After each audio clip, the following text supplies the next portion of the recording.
All right, guys, thank you so much for coming out today. We have 3 cases that we're actually going to update you on. The first one, I know Sebastian Daly's here, wanted to a lot of questions about over the weekend, a lot of patrol cars in the area of the hospital. So I want to give you an update on a story. Overnight Friday into Saturday morning, we had an incident where there was a young lady who was in the hospital in the ICU. She's there being treated. The hospital and Sebastian is taking care of her. Her boyfriend, whatever the relationship is, shows up. This is actually him. His name is Forrest Smith. And Forrest shows up at the hospital with basically his own pharmacy. He's there, she's in the hospital being taken care of in ICU, and Forrest decides to bring his little pharmacy with him. So he's got an ounce of cocaine, he's got a variety of different prescription medications, some of which he has a prescription for, some of which he doesn't. And ultimately, while he's there, she begins to die. She's dying. She's what they call coding, right? So the nursing staff tries to get in the room. He's kind of passed out. They get in there. They start bringing her back to life, at which point he begins to die. He's dying of a drug overdose as well. So we now have 2 people, one of which was there for medical treatment. This guy brought his own pharmacy with him, gave her drugs while he was there, admittedly gave her drugs, none of which the doctors are part of, none of this. He brings in these medications. The hospital ultimately brought them both back to life. She is still in the hospital being treated, and our friend here, Forrest Smith, is over at our jail, charged with delivery of a controlled substance, and we are currently working, our detectives are working with the state attorney's office to also charge him with possession of those drugs as well.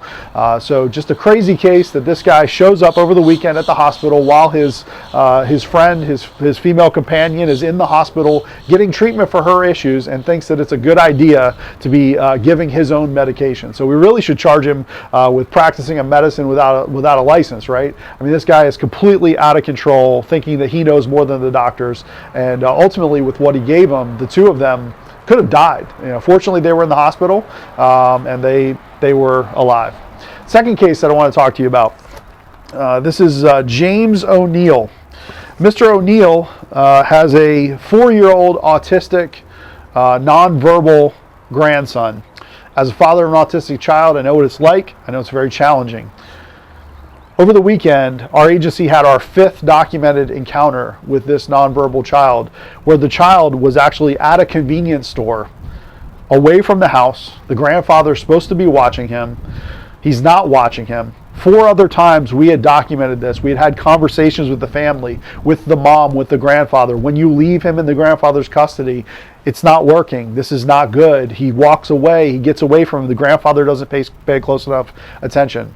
We talked to him about our programs that we have, from Project Lifesaver to our Circle program, where we take folks with special needs and offer them a bracelet so that we know who they are. Our deputies are so familiar with this young child that when they showed up at the convenience store, they knew immediately who the child was, fortunately, and where he belonged to, took him back to the house, and ultimately Mr. ONeal was charged with neglect of a child. We also called in DCF in the case, and so we want to bring this to your attention. It's a good reminder that we have resources available. If you have someone in your life who has special needs or who is wandering, if they're elderly, if they have dementia, Project Lifesaver is available. A lot of our valuable resources get tied up on cases just like this, and if folks would just take the steps to do these additional things, it could really save us a lot of valuable time. The last case before I take your questions is back in 2017, our agency made an arrest on a stabbing. It was a murder. Davalon Brinson was the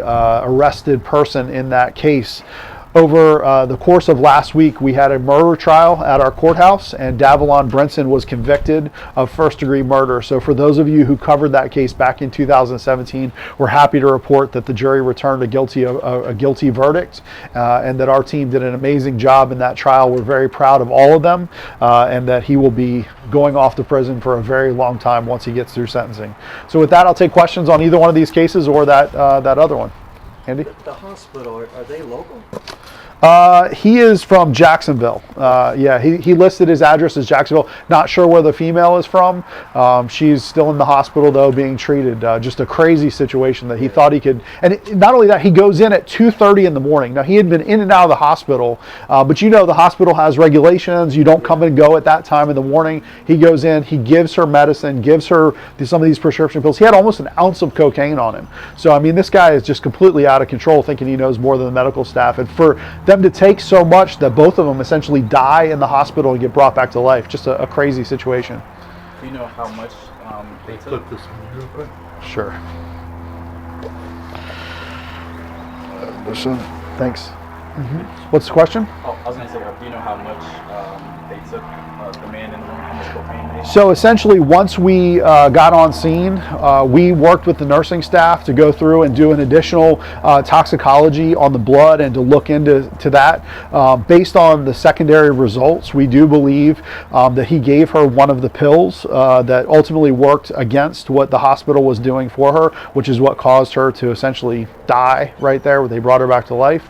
But we're going to continue to work on that. I can't say for sure, you know, what exact combination of those drugs that he gave, because he had so many different things with him. And so it's going to take our team doing their investigation to ultimately figure that out. You know, he did admit that he brought those drugs. When he fell out, you know, they started getting him ready for treatment as well, and that's when they discovered all these things. And so, you know, we can't say for sure what all he gave her at this point, but it was enough to kill both of them. Essentially, they were brought back to life. Yeah. Oh, I was going to say, can you repeat all the drugs that he brought to the... I don't have the list. He did have cocaine. He had a medical marijuana card. He definitely had some prescription medications with him, and it was several prescription medications. And ultimately, one of those is definitely what we know that he gave her for sure. So essentially, this is, we don't know if this is a dealer yet, but this is somebody who had drugs and decided to give drugs to an addict that was trying to recover.